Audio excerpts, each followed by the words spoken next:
Hello everybody, Adrian Plass here. Yes, I'm Bridget. Yes, and, well, what can I say? We've been doing this for a very long time now, haven't we?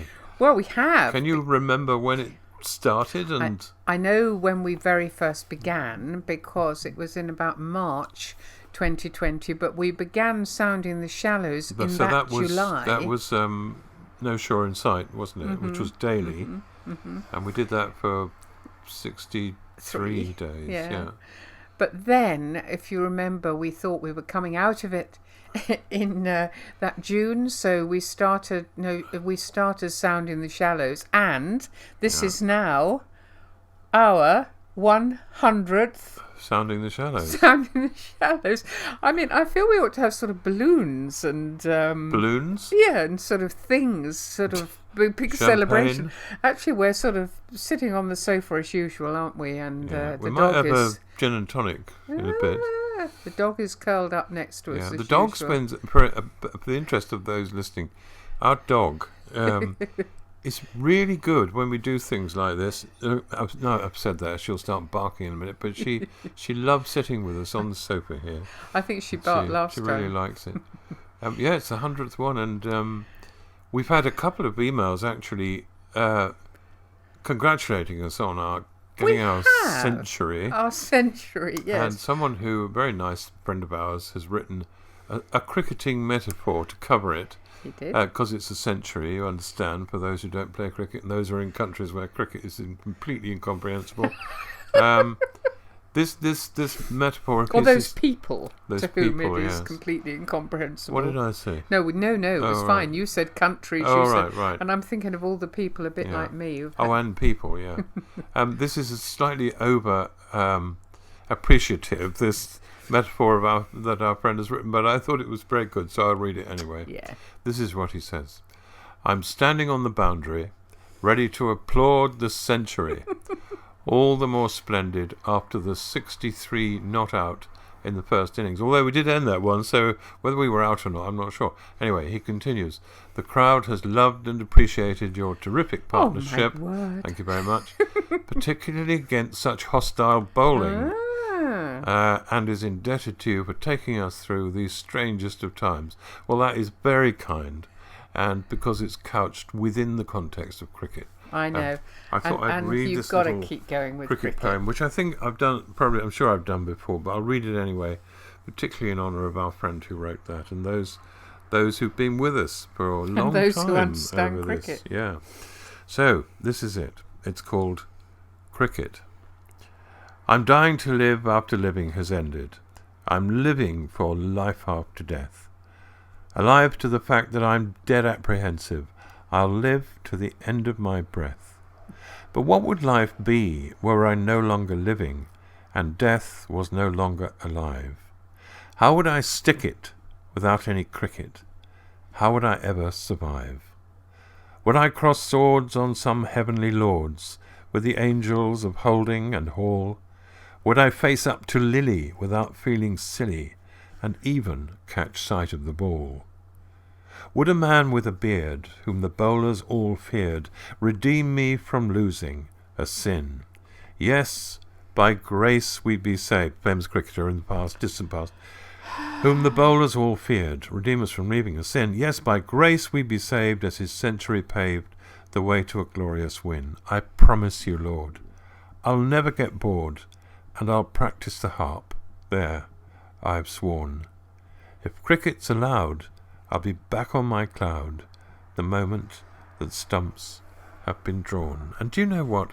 Even that ridiculous piece of doggerel brings half a tear to my eye, because there's something about cricket that just turns me on. It does. I think it turns the person who wrote that on as well. We did have something else. Now we'll come back to this person. Yeah, we will. She sent a limerick. I'll try and read it. For Sounding the Shallows, a century this innings, born from no shore beginnings, through langoustines and prawns, silences, nonsenses, and new dawns, for being a friend in the alone, you have our thanksgivings. Oh, that's so lovely. That's so sweet. Isn't that Yes, nice? yes. And this particular person has also responded about home. You know, we've had some emails that have really moved us, haven't we, this week? You know, various things we've talked about just recently, and one of them a week or two ago was about home. And this particular person has been really, really seriously ill for 17 years. And I just, oh my goodness, she said, I often have that feeling of, I want to go home. Home in this case being the healthy, strong body that I had before I became ill. For over 17 years I'd been away from that and desperately homesick in that sense.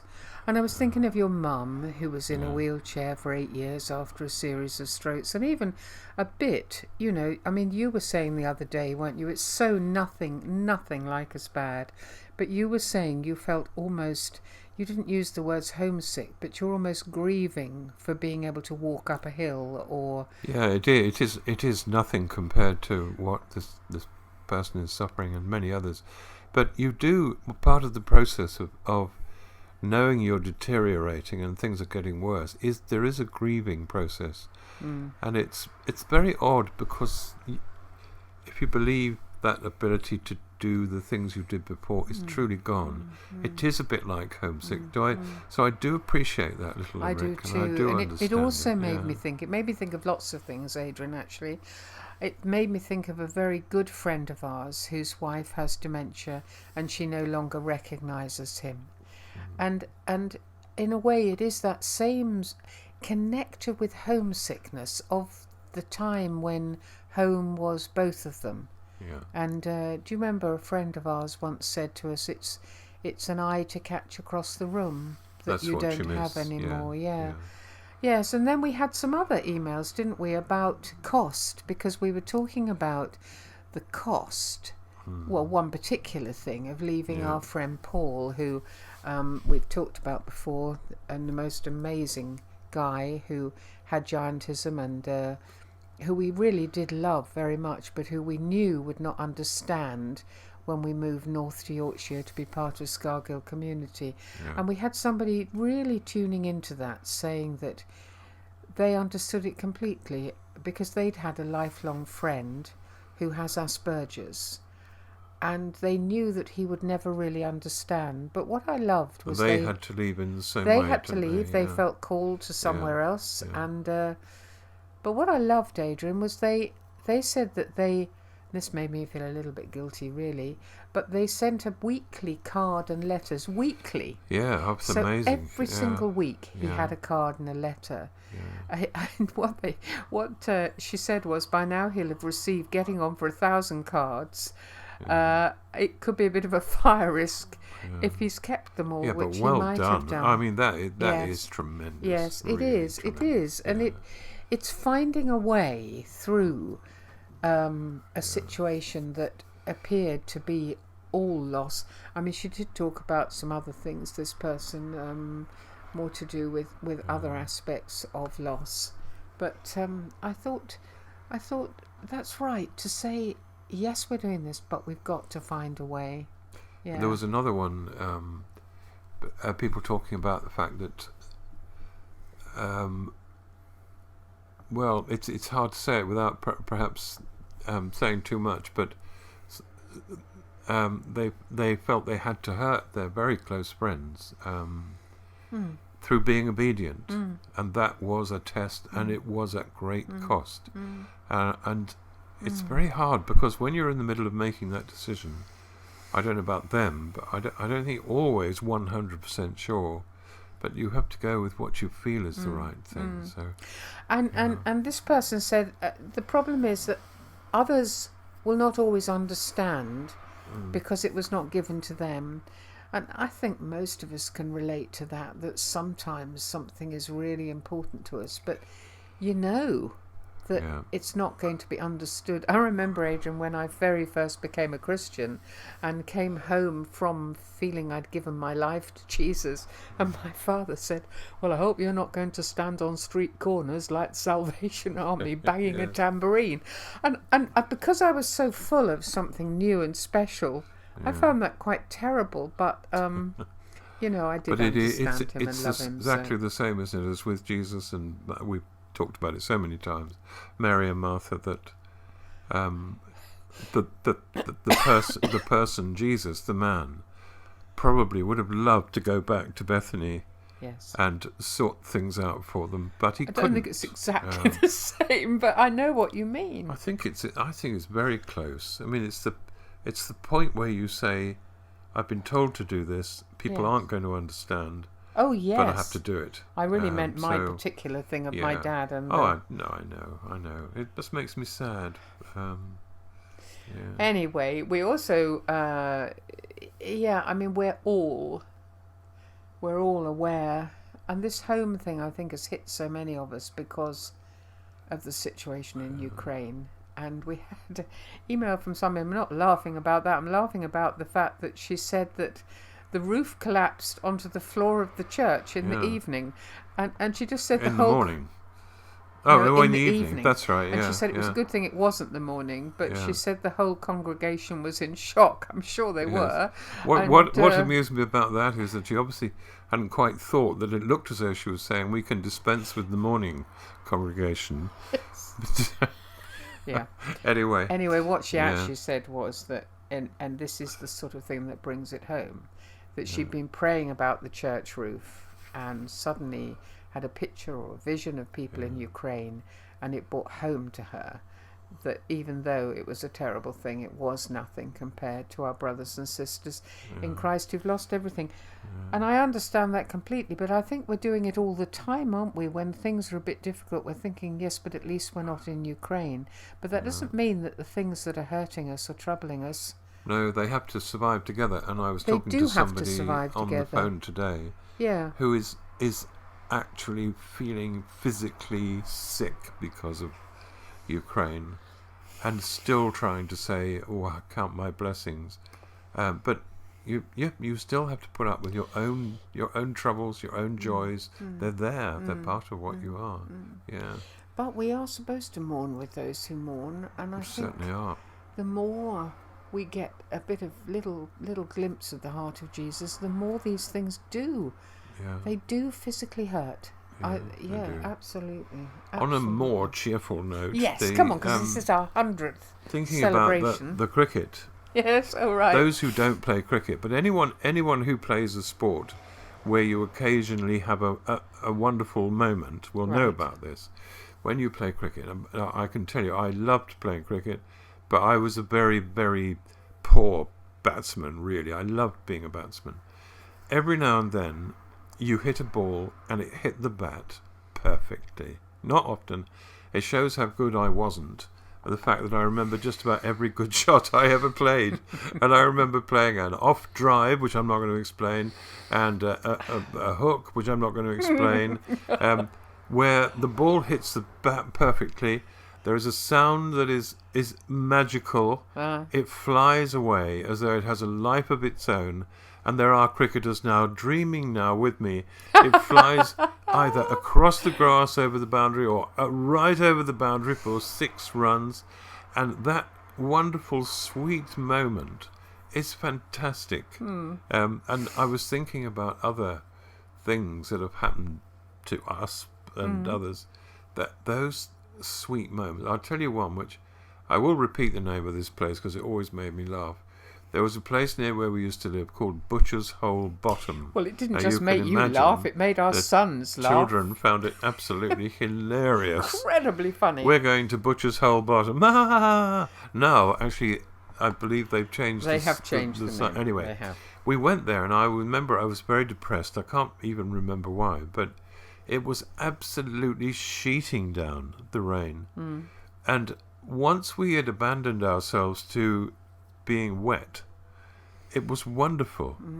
And I remember thinking, not that it has saved my life, but there was a sweetness about that involvement in rain and water and play and laughing and And everything the being amazing okay. scent when you're in a wood in Oh, the yeah, rain it's that is wonderful. Yeah. is not quite like anything else, is it? Yeah, It's that's right. extraordinary, yes. We had yeah. a similar moment. I don't know if you remember this, but with a friend of ours in a children's playground Well, it's not ringing a bell. What? It was with our friend Myrtle. We were in a playground and our children were with us, and we just let go and actually went on the children's things in the rain.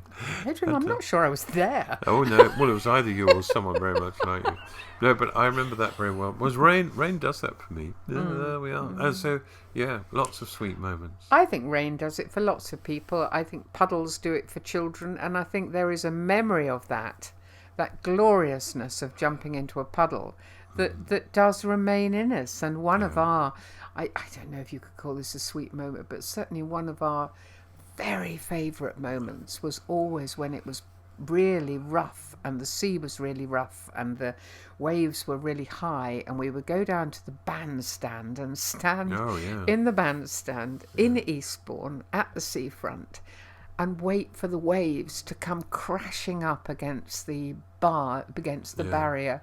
But I also remember the time when it wasn't a sweet moment at all, actually. Even as I'm saying this, I suddenly remembered the time when I was getting very cross with the boys who were hanging over the railing because I didn't want them to get soaked, and a wave came up from behind me and completely and utterly drenched me. I do remember that very well. Huge hilarity. So I think it was everyone else's sweet moment. I'm not sure it was especially mine. as you was telling them off for getting wet. I was saying, come away from that railing right now. Do you know, this rain thing is ridiculous. I also remember being in Cornwall on holiday, and we'd completely run out of money. Oh yes. And we were about to sleep on the beach or somewhere.